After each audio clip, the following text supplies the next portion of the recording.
Athletic ப்ராக்டிஸில் இருக்கிற one of the very essential procedure என்ன அப்படின்னா ரிலாக்ஸேஷன். அந்த ரிலாக்ஸேஷனில் நம்ம பண்ணுறது ஸ்ட்ரெச்சஸை தாண்டி நம்மளோட மசில்ஸில் இருக்கிற அடஷன்ஸு இல்லை உள்ளே இருக்கிற வேறு அந்த மசில்ஸோடைய டைட்னஸை வந்து பிரேக் பண்ணுறதுக்கு ஃபோம் ரோலிங் வந்து it's been practised for quite some time. இந்த ஃபோம் ரோலிங் அப்படிங்கிறது வந்து it's an art. Foam rolling வந்து ஜஸ்ட் லைக் தட் ஒரு யூடியூப்பை பார்த்துட்டு இந்த மசிலுக்கு இப்படி அப்படின்னு சொல்லிட்டு எப்படி வேணாலும் பண்ண முடியாது.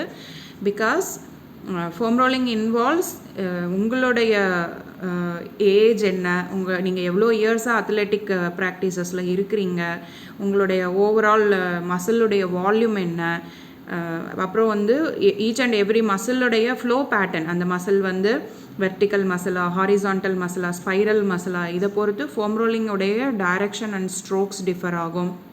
அது மாதிரி நீங்கள் எத்தனை வருஷமாக, அதாவது how hard your muscle is அப்படிங்கிறத பொறுத்து how hard the foam roller should be அப்படிங்கிறத வி கேன் டிட்டர்மைன். ஸோ நீங்கள் வந்து இப்போ தான் யுவர் பிகினர் அத்லெட், இல்லை ஒரு 14 இயர்ஸ், இல்லை ஒரு 13 இயர்ஸ், இல்லை 15 இயர்ஸ் அந்த மாதிரி எடுத்துக்கிட்டு நான் என்னுடைய மசில்ஸை நான் நிறைய ரிலாக்ஸ் பண்ணணும் அப்படின்னு சொல்லிட்டு if you're going for hard foam roller then டெஃபினட்டாக இது வந்து it is going to injure your muscles. Foam ரோலிங்கில் என்ன தான் பண்ணுறோம், what is happening in our body when we do the foam rolling? இப்போ நம்ம துணி கசகசன்னு ஆகிடுச்சுன்னா அயன் பண்ணி போடுறோம் இல்லையா? ஸோ சேம் நம்ம விளையாடுறோம், மசில்ஸ் அக்ரெசிவாக யூஸ் பண்ணுறோம் அப்படிங்கிறப்போ மசில் கசகசன்னு ஆகுது, மசிலில் வந்து ரிங்கிள்ஸ் ஃபார்ம் ஆகுது, மசில் ஷார்ட் ஆகுது, மசிலுடைய பேசிக் ஃப்ரேம் ஒர்க் வந்து ஆல்டர் ஆயிடுது. திரும்ப அதை பழையபடிக்கு கொண்டு வர்றதுக்காக பண்ணுற ஒரு ப்ரொசீஜர் தான் ஃபோம் ரோலிங். ஸோ இதில் நம்ம ரிப்பீட்டடாக ரோல் பண்ணும்போது என்ன ஆகும்னா அந்த மசிலோட ஃப்ரேம் ஒர்க் அப்படிங்கிறது வந்து அதை சுற்றியும் ஒரு அந்த மசிலை வந்து ஒரு பாலித்தீன் ரேப் பண்ண மாதிரி தான். அது சுருங்கிக்கிச்சு அப்படின்னா மசில் ஃபைபர்ஸ் ஈஸியாக பெர்ஃபார்ம் பண்ணவே விடாது. ஸோ எந்த ஸ்ட்ரக்சர் அந்த இடத்துல அந்த மசிலோட ஃப்ரேம் ஒர்க்கை உண்டு பண்ணுது அப்படின்னு சொல்லி பார்த்தோம்னா it is called as fascia. It is one of the primitive connective tissue. இந்த ஃபேஷியா பொறுத்த வரைக்கும் அது வந்து ஒரு பாலித்தீன் கவர் மாதிரி தான், ஒரு ரப்பரி பாலித்தீன் கவர் மாதிரி அப்படின்னு சொல்லலாம். அதை வந்து ஃபேஷியாவை வந்து நம்மளால் வந்து ரொம்ப அதோடைய ஆக்சுவல் லென்த்தை தாண்டி நம்மளால் ஸ்ட்ரெச் பண்ண முடியாது, பட் அதோட டிஸ்ட்ரிபியூஷனை மட்டும்தான் நம்மளால் ஈவன் பண்ண முடியும். ஸோ இந்த ஃபேஷியாவோட டிஸ்ட்ரிபியூஷனை ஈவன் பண்ணுறதுக்காக பண்ணுற ஒரு ப்ரொசீஜர், பண்ணுற ஒரு அயனிங் ப்ரொசீஜர் தான் வந்து ஃபோம் ரோலிங். ஸோ இந்த ஃபோம் ரோலிங்கில் நம்ம ஃபேஷியாவை கரெக்ட் பண்ணுறோம் அப்படிங்கிறப்போ நான் சொன்னேன் இல்லையா, மசில் என்ன டைப் ஆஃப் மசிலுக்கு வந்து பார்த்திங்கன்னா சிங்கிள் ஹெட் இருக்கலாம், இல்லை 2 ஹெட் இருக்கலாம், சில மசில்ஸ்க்கு 3 ஹெட்டு கூட இருக்கும்.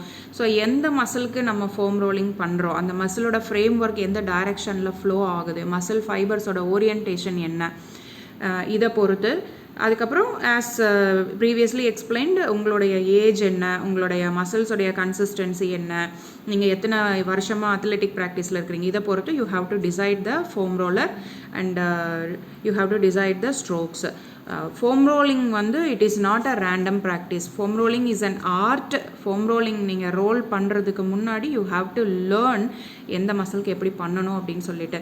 அதர்வைஸ் என்ன ஆகும் அப்படின்னா ஃபோம் ரோலிங்கை தப்பாக பண்ணால் என்ன, தப்பாக பண்ணால் ஏதாவது ப்ராப்ளமா அப்படின்னா டெஃபினட்டாக it will lead to problems. எப்படி அப்படின்னா நம்மளுடைய அந்த ஃப்ரேம் ஒர்க், அந்த ஸ்ட்ரக்சர் இருக்குதுல்ல ரப்பரி பாலித்தீன், ஸோ அந்த ஸ்ட்ரக்சரோட டிஸ்ட்ரிபியூஷனை வந்து நம்ம ஆல்ட்ரு பண்ணிடுவோம் தப்பாக ஃபோம் ரோல் பண்ணும்போது. ஸோ அது என்ன ஆகும்னா ஒரு இடத்துல கரெக்டான டிஸ்ட்ரிபியூஷன் இல்லாமல் அந்த இடத்துல ஓவர் ஸ்ட்ரெச் ஆகும். அங்கே ஓவர் ஸ்ட்ரெச் ஆகும்போது மீதி இருக்கிற லென்த் வேறு எங்காவது ஒரு இடத்துல போய் அக்யூமுலேட் ஆயிரும். இதை இம்மீடியட்டாக கரெக்ட் பண்ணலை அப்படின்னா it will lead to adhesions. இந்த அடஷன்ஸ் வந்து ஃப்யூச்சரில் it may cause repetitive muscle cramps, அப்படி இல்லைன்னா வந்து நம்மளால் வந்து ஒரு பர்ஃபார்மன்ஸில் வந்து ஒரு எக்ஸ்ப்ளோசிவ்னஸோ இல்லை ஒரு என்டியூரன்ஸோ இல்லை ஒரு பவரோ வந்து அந்த இடத்துல ஜென்ரேட் பண்ணுறதுக்கு it may be a hindrance. ஏன் அப்படின்னா நம்மளுடைய பாடியில் எனர்ஜி